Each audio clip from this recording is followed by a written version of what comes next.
fashion produces cheap and poor quality clothing, which means that we're producing increasingly more and more clothes that can't be effectively sold in the secondhand market. Today I wanted to take you through my wardrobe hierarchy of needs, so to speak, which is basically the checklist that I'm now using as of this month in regards to my clothes. I've aligned it with each of the R words that I'm always babbling about. Firstly, refuse. This is one we all know we should do, but as the consumption generation, it's something we're all really bad at.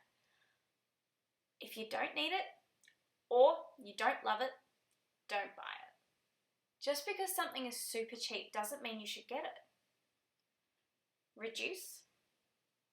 Being zero waste is certainly easier if you have a minimalist attitude.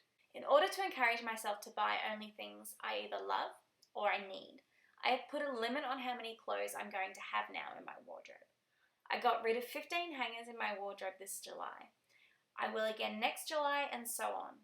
As most of my hangers unfortunately are plastic, my wardrobe size will be forced to decrease over time.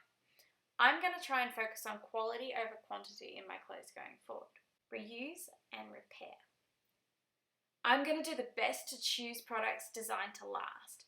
I am going to try and repair what I can and ask for help when I cannot. I'm not a sewer, but anyone can Google how to put a button back on a shirt, and if you find a hole early on, you can still get out the sewing kit before it gets out of hand. But when that doesn't work, I'm going to go either to my local repair cafe or to those who I know who can sew. Next would be recycle, but I'm going to try and upcycle. So that means that when clothing gets too old, or I just can't save it anymore, I'll upcycle it. For example, I could turn an old shirt into a bag, a pillow, or cleaning cloths. Finally, rot.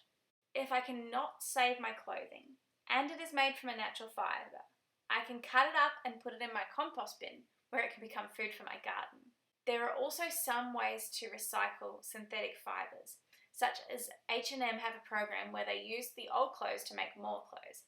I'll go over the specifics of what our clothes are made of tomorrow, so remember to watch so you know what you can put in your compost bin, and also to learn what to look for when we buy new clothes, so its end-of-life care isn't as big of a problem. Hey, thanks for taking the time to watch today's video. Don't forget to like, share and subscribe. Feel free to comment any thoughts or questions below or email me directly. No change is too big or too small. Everything counts. See you tomorrow.